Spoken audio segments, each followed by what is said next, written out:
कुछ छोटे घटक से तो हमारी बात हो रही है, लेकिन बिहार में जो लोग अपने आप को नीतीश कुमार के बदल की बात करते हैं और जो लोग हमेशा से ये कहते रहे हैं कि मुस्लिम अक़लियतों के हम मसीहा हैं, वो हमें अपने करीब होने नहीं दे रहे हैं। इस वक्त हम नहीं चाहते कि सेकुलर वोटों का बिखराव हो। भाजपा तो चाहती है कि सेकुलर वोटों का बिखराव हो, लेकिन अगर जो लोग सेकुलर पार्टियां हैं वो अगर चाहती हैं कि सेकुलर पार्टियों का बिखराव नहीं हो, तो जो सेकुलर महाज पर काम करने वाले लोग हैं उनको एक संगठित किया जाए।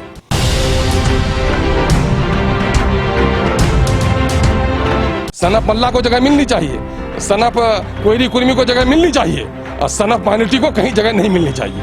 ये कहाँ का इंसाफ हो गया? हम वही लड़ाई लड़ रहे हैं। किसी के पार्टी में शामिल हो जाने से टिकट का एश्योरेंस, यहाँ तो स्पष्ट हो जाता है कि यहाँ टिकट नहीं देना है बल्कि कुर्बानी का जज्बा, कि हम अपनी सरदारी की लड़ाई नहीं लड़ रहे, हम जमात की लड़ाई लड़ रहे हैं।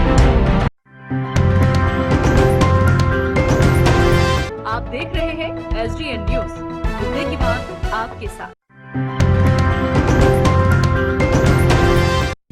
विधानसभा चुनाव 2020 बिल्कुल अपने शवाब पर आ चुका है। नोटिफिकेशन का इंतजार है और जैसे ही चुनावी बिगुल बजेगा लोग अपने हथियार निकालने शुरू कर देंगे। हथियार कैसा? चुनाव का, यानी रणनीतिकारों की जो रणनीति बनी गई है वो सारी धरातल पर आनी शुरू हो जाएगी। ऐसे में हर कोई इस बिहार विधानसभा चुनाव पर नजरें टिकाए बैठा है। 243 सीटों के इस विधानसभा में बहुत कुछ होना है। जहां एक और कहा जा रहा है कि सीधी लड़ाई महागठबंधन बनाम एनडीए की है, तो वहीं तीसरा मोर्चा भी पैर पसारे आ चुका है यहां पर एक की फैक्टर बनने के लिए। हम बात कर रहे कई अन्य पार्टी हैं, लेकिन उनमें से एक खास है जो सीमांचल में काफ़ी सक्रिय है। उसका नाम है ऑल इंडिया मजलिस इत्तेहादुल मुस्लिमीन, यानी AIMIM। अख्तरुल ईमान जिसके प्रदेश अध्यक्ष हैं और राष्ट्र अध्यक्ष किसी से छुपा हुआ नहीं है, वो है असदुद्दीन ओवैसी। आज उन्हीं के प्रदेश अध्यक्ष अख्तरुल ईमान के साथ हम खड़े हैं। इससे सीमांचल में एक बड़ा नाम है और पहले भी 3 टर्म वो विधायक रहे हैं किशनगंज के कोचा धामन सीट से। इस बार इनकी जिम्मेदारी काफ़ी बढ़ गई क्योंकि पूरे बिहार का नेतृत्व इन्हें करना है और हर जगह से इन्हें चुनाव के लिए जो है अपने उम्मीदवारों को तय करना है, कहां से क्या होगा, समीकरण कैसा होगा। उसी चीज़ों पर हम चुनावी चर्चा के लिए आए हैं यहाँ पर। बहुत बहुत स्वागत है आपका हमारे इस चैनल में। अख्तरुल जी बताएं कि इस बार से बिहार में पार्टी कितनी मजबूती के साथ चुनाव लड़ रही है? आपने बड़ी तकलीफ की है और यहाँ तक पहुँचे हैं, मैं इसके लिए मुबारकबाद पेश करता हूँ आपको। पिछले विधानसभा इलेक्शन 2015 में सीमांचल के सीमित क्षेत्र में हम लोगों ने सिर्फ 6 सीट पर इलेक्शन लड़ा था और पहली बार की धमक में भी इन 6 सीटों पर तकरीबन 1 लाख के करीब वोट हम लोगों ने हासिल किए। और अल्हम्दुलिल्लाह इस वक्त पूरे हिंदुस्तान में मजलूमों की, महरूमों की एक तवाना आवाज़ MIM बनकर उभरी है। नौजवानों का एतमाद बढ़ा है, बूढ़ों का भी अब यकीन होने लगा है कि हमारे दर्द की मदावा और हमें इंसाफ दिलाने वाली कोई ताकत हो सकती है तो MIM हो सकती है, जिसके नतीजे में पूरे बिहार में आज नीतीश कुमार की और भाजपा की मिली जुली जो सरकार है, जिसने हिंदुस्तान के आइन को मलियामीट किया है, यहाँ की हिंदू मुस्लिम रवादारी को मलियामीट किया है, गरीबों की हक छीनी है, तालीम का मामला चौपट है, करप्शन का नंगा नाच हो रहा है, अफसरशाही का नंगा नाच हो रहा है। और ऐसे वक्त में सीमांचल ने घर घर दस्तक दिया है और हर दिल की धड़कन बनने का काम किया है। और हम इस वक्त सीमांचल से निकलकर पूरे बिहार में अपनी तैयारी की है। 32 जगहों के लिए हमने ऐलान किया है। अनकरीब हमारी और सीटों का ऐलान होना है और हम पूरे बिहार में इलेक्शन लड़ने जा रहे हैं। अच्छा, गठबंधन किसी पार्टी से अभी तक आपका? देखिए, हम लोगों ने आज से 1 साल पहले ही ये बात कह दी है प्रेस के ज़रिए से, पूरे बिहार के उन सोकॉल सेकुलर पार्टियों के लिए भी और दानिश्वरों के लिए भी, जो हमारी तंजीमें हैं, जो संगठन हैं, उनके बुद्धिजीवियों, उनके ज़िम्मेदारों को भी, कि नीतीश कुमार की और भाजपा की जो ये जन विरोधी सरकार है, गरीब विरोधी सरकार है, किसान विरोधी सरकार है, शिक्षा विरोधी सरकार है, अफसरशाही को बढ़ावा देने की सरकार है, लोकतंत्र की हत्यारी सरकार है, इसको उखाड़ कर फेंकना हर बिहारी की जिम्मेदारी है। और इसको उखाड़ने का जो तरीका है वो जाहिर है कि इलेक्शन है। इसलिए बिहार में कोई एक ऐसी पार्टी नहीं है जो अकेले अपने दमखम पर इनकी जड़ों को उखाड़ सके। उसके लिए ज़रूरत इस बात की है कि लाइक माइंडेड पार्टियों का कुछ कॉमन मिनिमम एजेंडा बने और इसको उखाड़ने के लिए एक लार्जर अलायंस बने। इसके हम पक्षधर भी रहे हैं और इसके लिए हमने लोगों को न्योता भी दिया है। लेकिन इस वक्त मुख्तलिफ गठबंधन बनने की बात आ रही है। कुछ छोटे घटक से तो हमारी बात हो रही है, लेकिन बिहार में जो लोग अपने आप को नीतीश कुमार के बदल की बात करते हैं और जो लोग हमेशा से ये कहते रहे हैं कि मुस्लिम अक़लियतों के हम मसीहा हैं, वो हमें अपने करीब होने नहीं दे रहे हैं। हम अभी खुला पत्र लिख रहे हैं, लालू जी के नाम से भी हम खुला पत्र देने जा रहे हैं अपने बहुत सारी मिली तंजीमों के जिम्मेदारों को भी कि साहब इस वक्त हम नहीं चाहते कि सेकुलर वोटों का बिखराव हो। भाजपा तो चाहती है कि सेकुलर वोटों का बिखराव हो, लेकिन अगर जो लोग सेकुलर पार्टियां हैं वो अगर चाहती हैं कि सेकुलर पार्टियों का बिखराव नहीं हो, तो जो सेकुलर महाज पे काम करने वाले लोग हैं उनको एक संगठित किया जाए। अब देख हम लोग न्योता दे रहे हैं, देखिए इसका क्या असर पड़ता है। लेकिन हम लोग ये चाहते हैं, हम लोग का दिल भी खुला हुआ है, दरवाजे भी खुले हुए हैं, हम जाने के लिए भी तैयार हैं, साथ लेने के लिए भी तैयार हैं कि इस पापी सरकार को, जन विरोधी सरकार को, सांप्रदायिक सरकार को अगर ख़त्म न किया गया तो बिहार का नहीं, सिर्फ बिहार के आने वाली नस्लों का नुकसान होगा। हम सीमांचल में हैं इस वक्त, सीमांचल के कन कन की खबर आप लोग दे रहे हैं। सैलाब की तबाही यहाँ पर है। कोरोना में क्या हाल हुआ हमारे परदेसी मजदूरों का, वो आपने खुली आंखों से देखा है। नीतीश कुमार जी आने नहीं दे रहे थे, पैदल रिक्शा और साइकिल चला चला करके लोग आए हैं। इनको मुंगेर लाल के सपने दिखाए गए कि इनको हम रोजगार देंगे और रोजगार नहीं मिल पाया। नतीजा ये है कि आज कोरोना अभी बम्बई में बाकी है, दिल्ली में बाकी है, पंजाब में बाकी है, और सीमांचल के भूखे नंगे लोग आज बेचारे उस पेट की रोटी के खातिर मौत को मुंह में देख रहे हैं। उसके बावजूद भी अपने बाल बच्चों को छोड़कर आज दिल्ली पंजाब जा रहे हैं। आप देख रहे होंगे सैकड़ों बसें रोज लद के जा रही हैं। कहाँ चले गया नीतीश कुमार का वो नैतिकता कि इन गरीबों के लिए कुछ भी नहीं कर पाए। इसके माने ये है कि जन विरोधी सरकार है, गरीब विरोधी सरकार है। टैक्स इसने बढ़ाए हैं, गरीबों का नवाला इसने छीना है, और ये तमाम तरह जो सांप्रदायिक मुद्दे रहे हैं, चाहे जीएसटी का मामला जन विरोधी मुद्दा हो, सरकार का इसने साथ दिया है। और जहां अक़लियतों के लिए दुश्मनी की बात हो, चाहे तलाक बिल हो, एनआरसी का मामला हो, एनपीआर का मसला हो, तमाम तर मामलात में नीतीश कुमार ने, वो नीतीश कुमार जी जिन्होंने 2015 में कहा था कि मर जाएंगे मिट जाएंगे और लेकिन बीजेपी में नहीं जाएंगे, और जदयू के कुछ दलाल नुमा नेता जो हम कल तक ये कहते थे ये बीजेपी के बी टीम है, आज वो जदयू बीजेपी के आगोश में बैठी हुई है। और आज वो सारा काम जो जन विरोधी है, उर्दू के ताल्लुक से उर्दू का गला घोटा जा रहा है। उर्दू के 12,000 टीचर डंडे खाते रहे। हाई स्कूल में टीचरों की बहाली में अभी जो 6 सब्जेक्ट ऑफ जो कहा गया है कि साथ सीबीएसई पैटर्न पर बिहार का निसाब सिलेबस तैयार होगा, उर्दू को निकाल बाहर कर दिया गया है। उर्दू एकेडमी की हालत ऐसी ख़राब रह गई। आप देखेंगे कि मदरसा बोर्ड का सारा मसला हल नहीं हुआ। मदरसे के टीचरों को समान वेतन, अभी इन्होंने जो कहा था एक ही, आपने कहा कि साहब नियोजित शिक्षकों का जो मामला होगा वही मदरसा के शिक्षकों का मामला होगा, उनकी आप तनख्वाहें बढ़ा रहे हैं, इनकी तनख्वाहें नहीं बढ़ा रहे हैं। शिक्षकों को कहा था आपने समान काम के लिए समान सहूलत दी जाएगी, और शिक्षकों के भी विरोध ये कर रहे हैं और नई शिक्षा नियमावली बना रहे हैं। भाई शिक्षा ही आधार है बिहार की तरक्की का। बिहार में खनिज नहीं है, कल कारखाने नहीं है, मानव संसाधनों का विकास ही बिहार का सबसे बड़ा विकास है।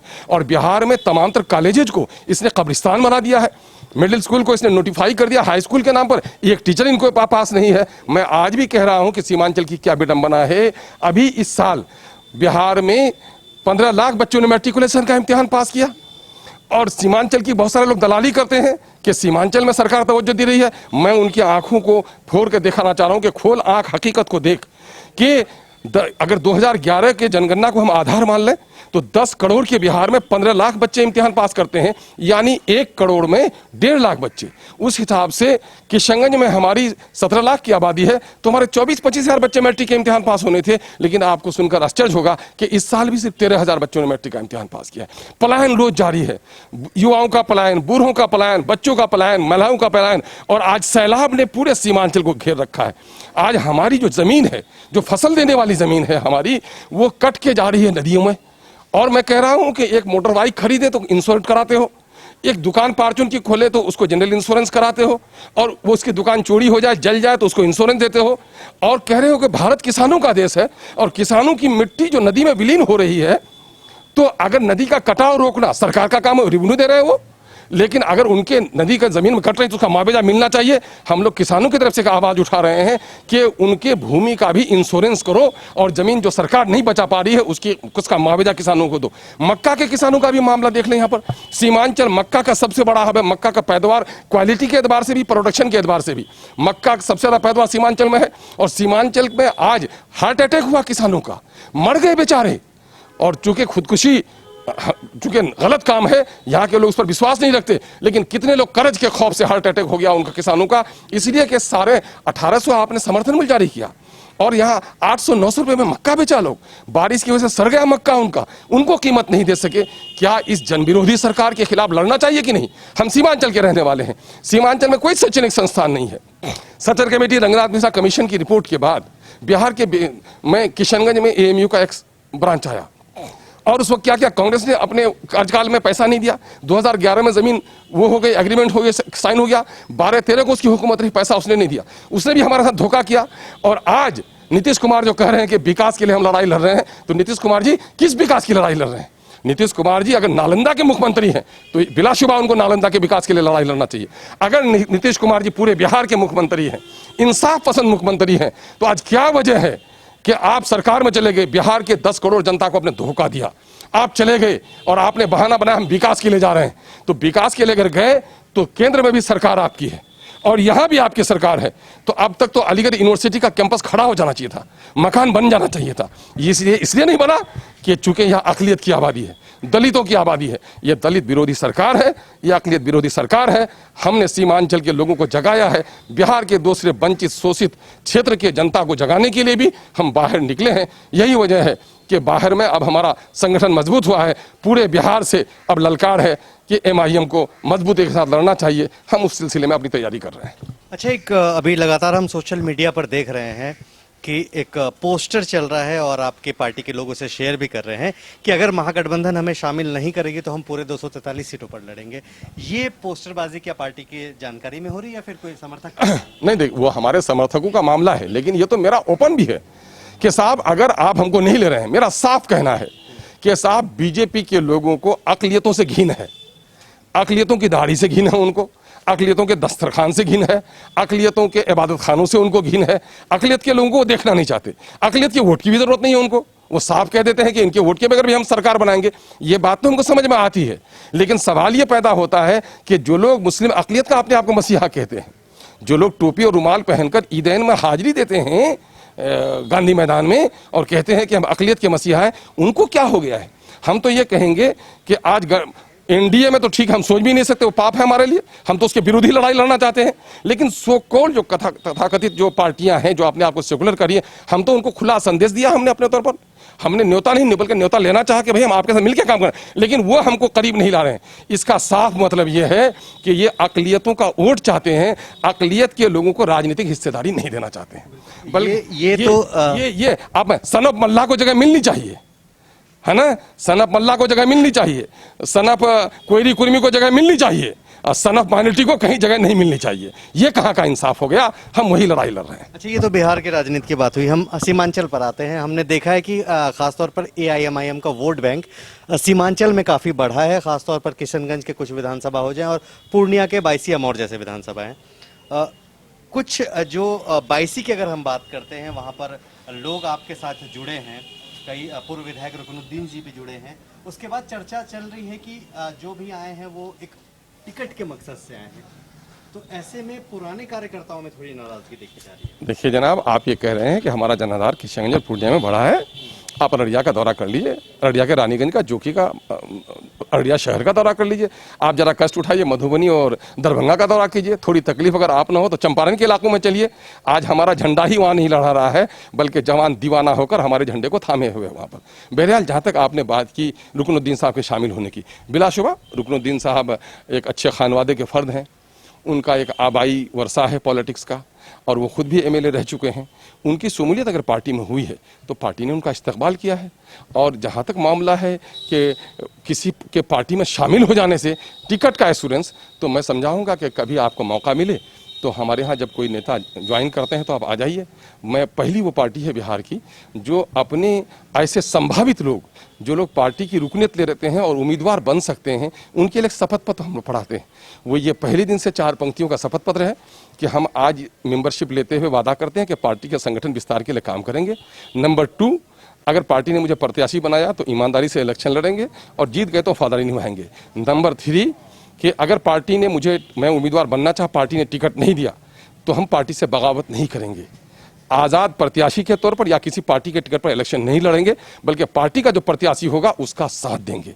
नंबर 4, भारत के संविधान, पार्टी के सिद्धांत और समाजी रवादारी का पूरा ख्याल रखेंगे। ये सभी पढ़ते हैं, आते हैं तो यहाँ तो स्पष्ट हो जाता है कि यहाँ टिकट नहीं देना है बल्कि कुर्बानी का जज्बा, कि हम अपनी सरदारी की लड़ाई नहीं लड़ रहे हैं, हम जमात की लड़ाई लड़ रहे हैं। चूंकि रुकनुद्दीन भाई हों या उस जैसे दूसरे हमारे जो नेता हैं, हम उनका इस्तकबाल करते हैं। इन लोगों ने सोचा है कि दूसरी पार्टियों में जाकर हम मंत्री तो बन सकते हैं, लेकिन जिस मिट्टी ने मुझे जन्म दिया है सीमांचल की, उसका हक हम अदा नहीं कर सकते हैं। और MIM ईमानदारी के साथ इस इलाके की उठी हुई तहरीक है जो सीमांचल की नाइंसाफी के खिलाफ मुसलसल लड़ाई लड़ रही है और बिहार के दूसरे हिस्सों के मजलूमों का आंसू पोंछने का दमखम रखती है। इसलिए ऐसे लोगों की शमूलियत हुई है। इसलिए हम कहते हैं कि नए लोगों को उम्मीद रखनी चाहिए, लेकिन बेजा उम्मीद न पालें और हमारे पुराने लोग बेजा मायूसी का शिकार न हो, बल्कि पार्टी सर्वे करेगी और सर्वे के आधार पर पार्टी का जो फैसला होगा, हम ये कहते हैं कि जब तक आप अताअत अमीर का जज्बा पैदा नहीं करेंगे, अपने लीडर को ओबे नहीं करेंगे, अपने कमांडर को ओबे नहीं करेंगे, तो आप जंग नहीं जीत सकते।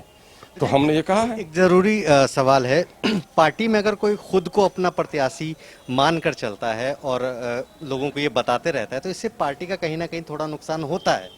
तो ऐसे लोगों पर भी क्या पार्टी कार्रवाई करेगी? नहीं, देखिए, पार्टी के अंदर में प्रत्याशी, पार्टी ने खुद इजाजत दे दी है कि हमने MIM ने अपने कारकुन को इतना तैयार किया है कि हमारा एक आम कारकुन भी आज ब्लॉक में जाकर बात करता है, असेंबली में जाकर बात करने की सलाहियत रखता है। तो हमने कह दिया भाई तुम परिवार के फर्द हो, उम्मीदवार तुम भी बन सकते हो।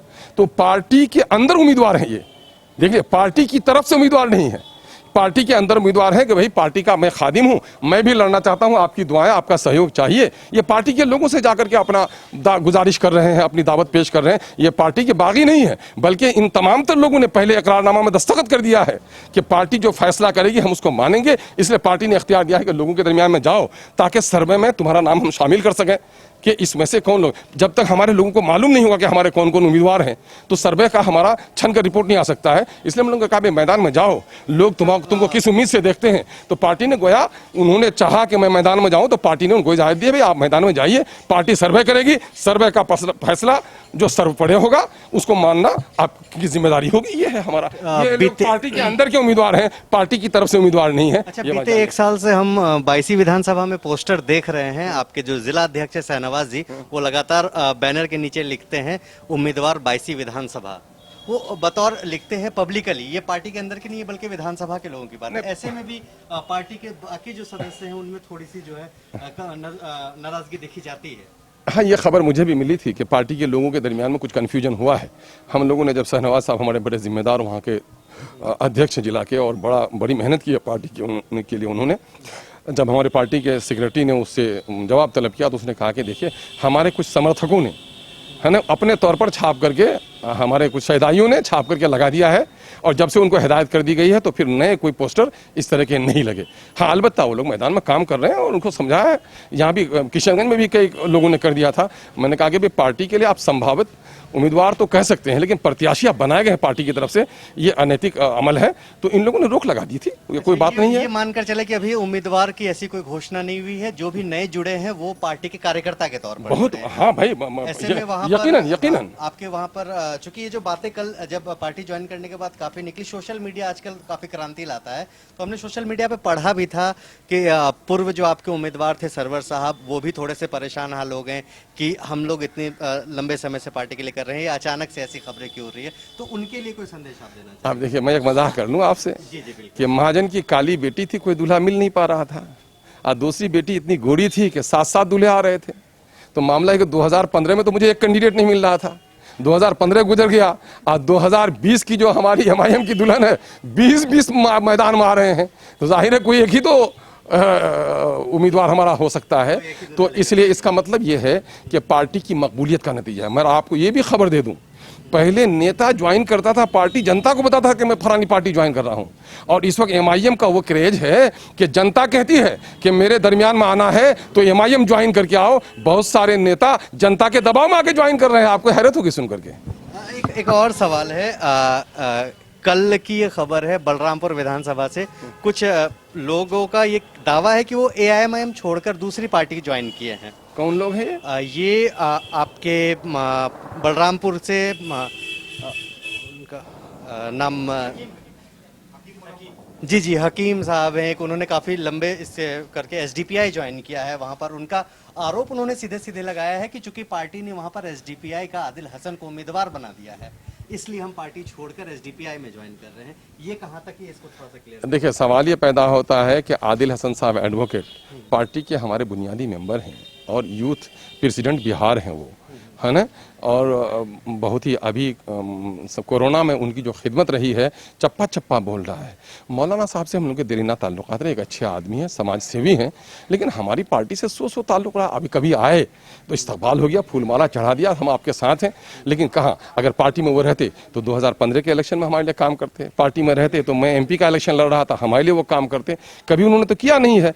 अब इन लोग का मामला होता है कि आलिम है तो उसको हम लोग कदर मंजिल की नज़र से देखते हैं, वैसे भी आकर तो गुल पेश कर देंगे। आज भी दूसरी पार्टी में चले आए, हमारे यहाँ तो गुलदस्ता पेश कर देंगे। इस गुलदस्ता से कहीं गलत फहमी नहीं हो जाए कि वो हमारे पार्टी के कोई आदमी है। पार्टी में वो कल भी नहीं थे, बीच में कोई मेंबरशिप वगैरह ली होगी। पार्टी के बाज़ाब्ता हमारे कोई रुक नहीं रहे हैं, बल्कि वो जहाँ गए हैं वो आबाद रहें, काम करें, उसके लिए कोई दिक्कत नहीं है। लेकिन हमारी पार्टी में जो है, ये कुछ लोग अपने आप को अपना कद ऊंचा करने के लिए, यहाँ तो एमआईएम आई ही नहीं थी 2014 में। आपको मालूम होना चाहिए कि 2015 के 16 अगस्त को पहली बार कदम आया जनाब बैरिस्टर असदुद्दीन ओवैसी साहब का, और पार्टी का बाज़ाब्ता ऐलान यहाँ पर अक्टूबर में हुआ है, 5 अक्टूबर को हुआ है। तो उससे पहले कैसे कोई शामिल हो जाएगा, है ना। तो ये शायद सहो बयान, मौलाना को मैं तो गलत बयानी का बात इल्ज़ाम नहीं लगा सकता हूँ, हमारे अच्छे दोस्त हैं वो, मुमकिन है कि सहो बयानी से काम लिया होगा, है ना, सहो हुआ होगा उनको। उस बेचारे का हमारे से ताल्लुकात है भाई, ताल्लुकात थोड़े ही छूट जाते हैं अलग पार्टियों में जाने से। और जाते जाते फिर वही, चूंकि हम सीमांचल और पूर्णिया के लिए आए हैं, तो 22वीं विधानसभा में इस बार कितनी मजबूती के साथ पार्टी काम कर रही है और चुनाव में जो है किस रणनीति के तहत होगा? पूरी मजबूती के साथ, पूरी तवानाई के साथ, पूरी दयानतदारी के साथ पार्टी काम कर रही है। हमारे खुलूस और हमारी मेहनतों पर कभी भी शक मत कीजिए। हमारा जो भी वर्कर है, चाहे गांव का हो, शहर का हो, कस्बे का हो, पूरी दयानतदारी से लड़ रहा है। लोग चूँकि हमारी आवाम बेचारी बहुत सारा दिग्भ्रमित कर देते हैं लोग, है ना, अफवाह चला देते हैं, उससे कहीं लोग हो गए। लेकिन हमारे बड़े बुजुर्गों ने वो जो कांग्रेस का इन्होंने चेहरा देखा था, 5 अगस्त के बाद कांग्रेस नंगी हो चुकी है। आपको पता होना चाहिए था, जिस कांग्रेस में लोग दिग्भ्रमित हो गए थे, वो कांग्रेस नंगी हो चुकी है। वो तो वक्फे से बेनकाब होती थी। बाबरी मस्जिद में चाहे मूर्ति बैठाई जाए, ताला लगाया जाए, ताला तोड़ा जाए, भूपूजन किया जाए, साहब हमने तो नहीं किया था, शरारती तबके ने किया था, ताला लगा दिया, शरारती लोगों ने ताला तोड़ दिया। साहब वहाँ पर तो कहा गया था, यूपी के चीफ मिनिस्टर ने ओथ लिया था कि साहब हम रखवाली करेंगे, लेकिन तोड़ दिया। और उस पर भी उस वक्त के प्रधानमंत्री कांग्रेसी नरसिम्हा राव ने कहा साहब मेरा कोई रोल नहीं था। लेकिन कांग्रेस अब नंगी हो गई है। जब सुप्रीम कोर्ट का फैसला आया कि साहब वहां पर कोई मंदिर तोड़ने का सबूत नहीं मिला, मस्जिद तोड़ना ये गैर कानूनी अमल था, लेकिन फैसला राम मंदिर के हक में कर दिया गया, उसके लिए हमारे बुजुर्ग लोग लड़ रहे हैं। तो उस वक्त कांग्रेस की बाँछें खुल गई। कांग्रेस का जो डिप्टी चीफ मिनिस्टर है मिस्टर सचिन पायलट, उसका आज भी देखेंगे ट्वीट लिखा हुआ है कि कांग्रेस खुद चाहती है कि मंदिर मस्जिद का झगड़ा खत्म हो, एक भव्य राम मंदिर का निर्माण हो। अभी अभी कांग्रेस का शहजादा, चाहे राहुल गांधी हो, चाहे उनकी शहजादी प्रियंका गांधी हो, चाहे सुन लीजिए मेरा जुमला, चाहे दिग्विजय जैसे लोग हों, सब लोगों ने कहा कि राजीव गांधी के ख्वाबों की ताबीर हो रही है। बीजेपी और आरएसएस के लोग तो ईंट और पत्थर से राम मंदिर बना रहे हैं, लेकिन कांग्रेस के आपने सुना होगा एक्स चीफ मिनिस्टर जो मध्य प्रदेश का रहा है कमलनाथ जी, और उसने क्या किया, चांदी की दीवार बनाकर भेजी। पार्टियों ने हमें धोखा दिया है, उनसे बदला लेना वाजिब है। इनके पास कोई बदल न था, आगोश में बच्चा न था, पड़ोसन का गोद बच्चे में था। अब अपना बच्चा आया है तो अपना बच्चा गोद में होगा। तो ये हमारे साथ थे एआईएमआईएम के प्रदेश अध्यक्ष अख्तरुल ईमान, जो चुनावी चर्चा कर रहे थे आगामी विधानसभा चुनाव 2020 की, कि कैसा उनका राजनीति यहाँ पर रणनीति होगी इस चुनाव के मद्देनज़र, और सीमांचल सहित अन्य ज़िलों में भी किस तरह से अपना काम करेगी। हम ख़ास तौर पर यहाँ पर बात ये भी करने आए थे कि कार्यकर्ताओं के बीच के जो मनभेद हैं वो क्या हैं, कैसे हैं, सारा चीज को स्पष्ट किया। कहा जा रहा था कि 22 से रुकनुद्दीन साहब के पार्टी ज्वाइन करने के बाद कार्यकर्ताओं में थोड़ी सी नाराजगी देखी जा रही थी, क्योंकि उन्हें एक प्रोजेक्ट किया जा रहा था विधायक के तौर पर, ऐसी बातें चल रही थी। तो उसे अख्तरुल इमान साहब ने स्पष्ट किया है कि वो पार्टी कार्यकर्ता अभी कोई उम्मीदवारी अपनी तय मानकर ना चलें, ये आला कमान तय करेगा। सर्वे रिपोर्ट जब पूरी आ जाएगी तब तय होगा कि उनके उम्मीदवार कौन होंगे। सिर्फ 22 ही नहीं बल्कि जितने भी सीटों पर ये चुनाव लड़ेंगे, फिलहाल 32 सीटों पर इन्होंने ऐलान किया है और बाकी भी बढ़ सकते हैं जैसे जैसे इनका मजबूत होता जाएगा संगठन चुनाव के नजदीक आते ही। लेकिन इस वक्त तक जो हालात हैं कि अभी तक किसी भी सीट पर कोई भी उम्मीदवार तय नहीं है, क्योंकि ये सारा चीज आला कमान तय करेगी। उसके अलावा दूसरे विधानसभा सीट में भी लोगों का निकलना जुड़ना ये लगा रहता है, क्योंकि ये राजनीति है। जिन्हें मौका मिलता है वो जुड़ते हैं, जिन्हें मौका नहीं मिल पाता है वो निकल भी जाते हैं। तो इन सब चीज़ों के मद्देनज़र जो स्पष्टीकरण था वो अख्तरुल इमान साहब ने दिया और बाकी सारी बातों को बताया कि आने वाला विधानसभा चुनाव में इनकी पार्टी कितनी मजबूती के साथ लड़ेगी इस पूरे बिहार में। कुछ छोटे घटक से तो हमारी बात हो रही है, लेकिन बिहार में जो लोग अपने आप को नीतीश कुमार के बदल की बात करते हैं और जो लोग हमेशा से ये कहते रहे हैं कि मुस्लिम अक़लियतों के हम मसीहा हैं, वो हमें अपने करीब होने नहीं दे रहे हैं।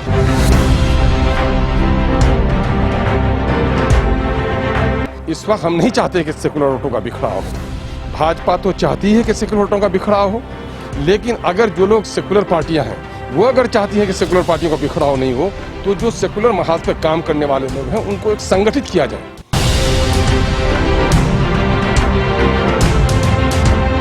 सनफ मल्ला को जगह मिलनी चाहिए, सनफ कोयरी कुर्मी को जगह मिलनी चाहिए और सनफ माइनॉरिटी को कहीं जगह नहीं मिलनी चाहिए। ये कहाँ का इंसाफ हो गया? हम वही लड़ाई लड़ रहे हैं। किसी के पार्टी में शामिल हो जाने से टिकट का एश्योरेंस यहाँ तो स्पष्ट हो जाता है कि यहाँ टिकट नहीं देना है, बल्कि कुर्बानी का जज्बा कि हम अपनी सरदारी की लड़ाई नहीं लड़ रहे हैं, हम जमात की लड़ाई लड़ रहे हैं।